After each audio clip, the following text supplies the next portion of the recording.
Hey everyone, my name's John Edlin. I'm a tornado survivor. I'm coming from my basement right now to talk about why it's so important to have a safe spot, know where your safe spot is, and make sure that you take cover during a tornado warning. So this video will talk about what you need to have in your safe place, how you decide where your safe place is. So let's jump into it. Back in March 2020, I was hit by a EF3 tornado and didn't have a basement. That's not a good thing, right? And so we were literally in the hallway. My family and I were in the hallway as the tornado went over us. And lucky for us, no one was hurt, but it literally sucked us back and forth within that hallway. And it felt kind of like an inner tube. When you're on the back of a boat and you're on the inner tube and you feel that lift pulling back, that's what I felt. Felt like the door behind me was about to go, and that was going to be it, because there's just so much suction and pressure that's happening while the tornado's over you, and I don't want anybody to feel that. I want them all to be in their safe spot, ideally in a basement, but if you don't have a basement, a storm shelter.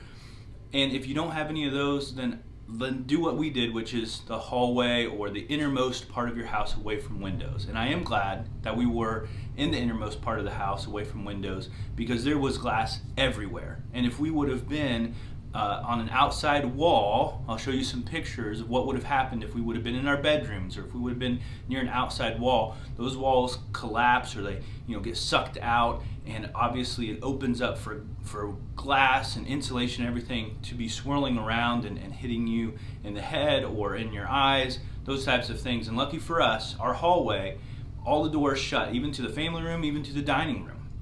So I shut all the doors and we got in our safe spot. And we only had about 5 minutes once the tornado sirens went off. We had 5 minutes to get in the hallway, and as soon as I shut that last door, the lights turned off, and that sound like they talk about, like a train, it sounded more like 5 jet engines coming over that hill, and you could feel it in your chest.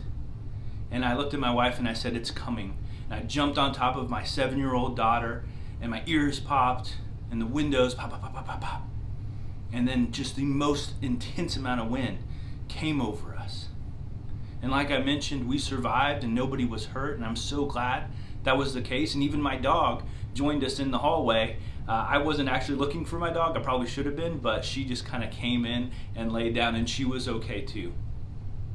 And so I want to help protect families this tornado season by making sure you know where is your safe place, where's the innermost part of the house, where's obviously your basement, but the best place in the basement, right? Like right now, I'm in the best place in the basement. I'm in the inner, this is like a wall that's kind of in between two, so it's the innermost part of the basement away from windows. There's no windows around me.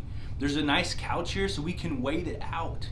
There's a backpack, a go bag that I have filled with a lantern and first aid kit, and any night before or like when there's a tornado watch that's issued, I go ahead and put my wallet and keys in this backpack, because those are the things that I wish that I would have had when the tornado hit. I was looking for my keys, I was looking for my wallet, I was looking for my dog's leash, so I put my dog's leash in here, right? Like those are the things that you actually need. You don't need 3 days of food supplies and all this water and all these things that people get caught up on and never make a tornado go bag because they're so concerned that they don't have the right stuff. And really, you just want to have the essentials, the things that you'll actually need if a tornado were to hit. I think a first aid kit is really good, and you don't have to get overcomplicated, try to figure out the perfect first aid kit, right? I mean, you can go to Walmart and buy a $10 first aid kit. But what I like about that is not only will it help your family, but it'll help your community. So your community, you may not be the one to be hit. It's very rare and not a high percentage chance that your house would actually get hit, but maybe the neighborhood next to you does, or maybe your neighbors do and you're okay. Wouldn't it be nice for you to have this go bag and be able to go and serve them by helping them with a first aid kit, helping them with the lantern that you already have packed, those types of things, and having the education on what to do after a tornado. I put that into a 6-session course. It's $39.99, and it releases on March 9th.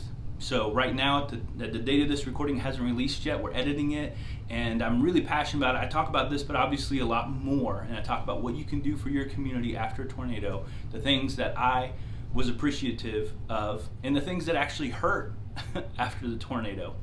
The things that family and friends did after the tornado that was more hurtful than helpful to me. And I know you don't want to be in that camp. If you have somebody who goes through a tornado, you want to be helpful to them.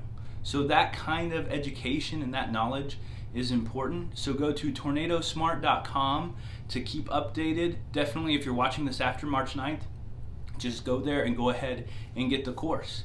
I want to keep people safe this tornado season. And from what all I went through back in March 20, I really, really want you guys to stay safe this tornado season.